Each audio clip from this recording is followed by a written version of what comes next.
नमस्कार दोस्तों, स्वागत है आपका हमारे चैनल चार जागेंद्र मिश्रा में। दोस्तों, अगर आप अपनी लाइफ में कुछ नया सीखना चाहते हैं तो इस चैनल को सब्सक्राइब जरूर करिएगा। सोमवार के दिन गाय के इस अंग को छूने से दरिद्रता का नाश होता है, रोड़पति भी हो जाते हैं करोड़पति, जन्मों जन्मों की गरीबी दूर हो जाती है। दोस्तों, भगवान भी कहते हैं कि गाय समस्त संसार की माँ है। गाय एक दिव्य प्राणी है। जिस भी घर में गाय होती है उस घर के सभी वास्तु दोष भी समाप्त हो जाते हैं। धर्म ग्रंथों के अनुसार गाय में सभी देवी देवताओं का निवास है, अतः गाय की पूजा करने से समस्त देवी देवताओं की पूजा का फल होता है। गाय पर सभी नक्षत्रों का प्रभाव पड़ता है। गाय के रीढ़ की हड्डी में सूर्य केतु नाड़ी होती है, जो सूर्य की किरणों से रक्त में स्वर्ण संचार बनाती है। यही स्वर्ण संचार गाय की दूध में विद्यमान होती है, जो मनुष्य के लिए अमृत के समान है। इसी स्वर्णाक्षर के कारण ही गाय के दूध का रंग हल्का सा पीला होता है। आज हम आपको बताएंगे कि गौ माता की पूजा करने से मनुष्य को कौन कौन से फल मिलते हैं, साथ ही घर में वास्तु दोष नष्ट करने के लिए कौन से उपाय करने चाहिए और गाय के किस अंग को स्पर्श करना शास्त्रों में अत्यंत शुभ माना गया है और इसी कारण से आपके जन्मों जन्मों की गरीबी भी दूर हो जाती है। दोस्तों, आइए जानते हैं, लेकिन दोस्तों उससे पहले आपसे रिक्वेस्ट करते हैं कि वीडियो को लाइक कर दीजिएगा और दोस्तों को भी शेयर कर दीजिएगा, और यदि पहली बार आए हैं चैनल पर तो चैनल को सब्सक्राइब जरूर कर दीजिएगा, साथ ही बेल आइकन को प्रेस कर दीजिएगा। दोस्तों, सनातन हिंदू धर्म में गाय को, गंगा को और गायत्री का धार्मिक महत्व सबसे अधिक है। शास्त्रों के अनुसार गाय के शरीर में 33 कोटि देवी देवताओं का निवास स्थान है। जो भी जातक नित्य गाय की पूजा करता है, आराधना करता है, उस पर सभी देवी देवताओं की कृपा बरसती है। जो भी गाय की सेवा करता है उन्हें माता के समान मानता है और गौ माता उस पर आने वाले समय में उसके सभी संकट, सभी विपत्तियों को हर लेती हैं। गौ माता कामधेनु समस्त प्रकार के कष्ट हरने वाली होती हैं और जातक की हर मनोकामना को पूर्ण करने वाली कहा जाता है। ये भी कहा जाता है कि सूर्यास्त के पश्चात जब गाय वंश से घर में लौटती हैं तो उसके खुरों से जो धूल उड़ती है उससे मनुष्य के सभी पाप धुल जाते हैं। अगर व्यक्ति क्रोधी है, पढ़ाई में कमजोर है, बोलने में असमर्थ है, तो व्यक्ति को गौ माता को हरा चारा अवश्य खिलानी चाहिए। इससे बुध ग्रह की दशा ठीक हो जाती है और सभी दिक्कतें दूर होने लगती है। गाय का दान करना शास्त्रों में अत्यंत शुभ फल माना गया है, वो भी सोमवार के दिन। जी हाँ दोस्तों, सोमवार के दिन दान करना अत्यंत माना जाता है। अगर मंगल की दशा खराब हो तो किसी गरीब ब्राह्मण को आप अथवा किसी भी शनि की दशा ठीक करनी है तो काली गाय का दान अवश्य करें। इससे सभी कष्टों से मुक्ति मिलती है और शनिदेव की कृपा से सब कुछ ठीक हो जाता है। और कोई कार्य रुका हुआ अगर है आपका तो कितने ही प्रयास करने के बाद उसमें सफलता नहीं मिल पा रही तो मनुष्य को सोमवार के दिन गौ माता को रोटी खिलाकर उनके कान में अपनी मनोकामना अवश्य बोल देनी चाहिए। सोमवार के दिन अगर ऐसा करते हैं तो गाय की कृपा आपके ऊपर होगी। डेली पूजा करने से गौ माता की, माता लक्ष्मी जी की पूजा होती है और घर की आर्थिक स्थिति भी मजबूत हो जाती है।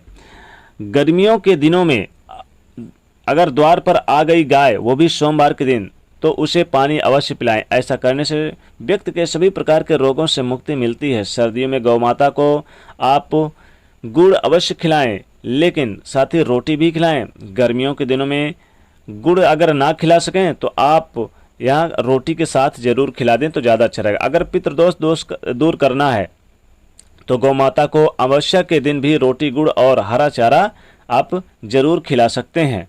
इसके फायदे बहुत हैं। इससे सभी पितृदोष समाप्त हो जाते हैं। साथ ही गौ माता के पूजा से नवग्रहों का भी शांति मिल जाती है। अगर बच्चे कहना नहीं मानते हैं और उनका स्वभाव क्रोधी है और यह बात आप जानते हैं कि वो गुस्सा हो जाते हैं बात बात पर, तो किसी यानी कि दिन, खासकर सोमवार के दिन द्वार पर आई गौ माता को उनके हाथ से लगा हुआ भोजन अवश्य खिलाएं। गौ माता की पीठ पर एक उभरा हुआ कुबड़ा होता है। उस कुबड़ से सूर्य केतु की नाड़ी होती है। रोजाना सुबह गौ माता के इस कुबड़ पर हाथ फेरने से, इस कुबड़ को छूने से मनुष्य के सभी मनोकामनाएं पूर्ण हो जाती है। उसकी आर्थिक संकट भी दूर हो जाते हैं और गरीबी का नाम मिट जाता है, इसके साथ ही उसके सभी रोगों का नाश भी हो जाता है। इसलिए द्वार पर आई गौमाता की पीठ पर एक बार हाथ फेरें, यानी एक बार उसकी पीठ पर जरूर छुएं। घर बनवाने से पहले अगर उस जमीन पर गौमाता और उसके बछड़े को बांधते हैं तो इससे सभी वास्तु दोष भी समाप्त हो जाते हैं। जिस स्थान पर गौमाता बैठकर आराम करती है वहां पर कभी कोई बाधाएं और बुरी शक्तियां नहीं आती है। ध्यान रहे, घर में बनी सबसे पहली रोटी आप गौ माता के लिए ही बनाएं और गौ माता को आप खिलाएं। इससे आपके परिवार में सुख शांति बनी रहती है, क्लेश दूर हो जाते हैं। गौ माता के पंचगव्य हजारों रोगों की दवा है।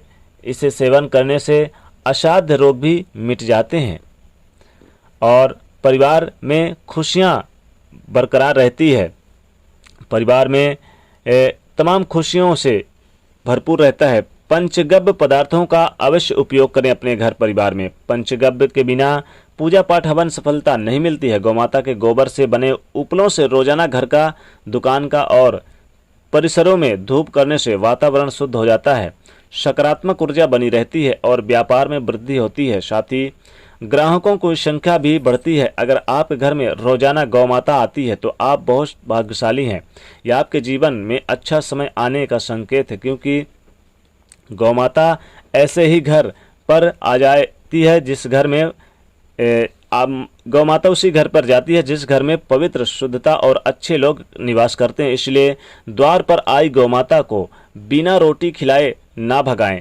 खासकर सोमवार के दिन गौमाता के गले में अगर आप छोटी सी घंटी जरूर बांधें। गाय के गले में बड़ी घंटी बजने से गौमाता के आशीर्वाद मिलता है और उनकी आरती भी करें। जब पूजा पाठ करें तो 33 कोटि देवी देवताओं का आरती का फल मिलता है। इसलिए आप जरूर घंटी बांधें। गौमाता के गोबर से माँ लक्ष्मी जी का यानी गौमाता के गोबर में माँ लक्ष्मी जी का वास है और गौमाता के मूत्र में गंगा जी का वास होता है। इसलिए गौमाता की पूजा करें, दूध का सेवन अवश्य करें, तन मन से भी आप यानी उनकी पूजा आराधना करें। और जो भी व्यक्ति सच्चे मन से गौमाता की पूजा आराधना करता है वह बैतरणी नदी को पार कर जाता है और गोलोक धाम में निवास करता है और उसके ऊपर सदैव भगवान विष्णु जी की कृपा बरसती रहती है और माता लक्ष्मी जी की कृपा बरसती रहती है। जी हाँ दोस्तों रोडपति भी हो जाते हैं करोड़पति। तो दोस्तों गाय के यानी पीठ पर आप थोड़ा सा उभरा हुआ है उसी को छू लेने से, खासकर सोमवार के दिन, जीवन के सारे कष्ट मिट जाएंगे, जन्मों जन्मों की गरीबी दूर हो जाएगी। तो दोस्तों वीडियो को लाइक करिएगा, दोस्तों को भी शेयर कर दीजिएगा और चैनल को सब्सक्राइब करके बेल आइकन को प्रेस कर दीजिएगा। जय माता।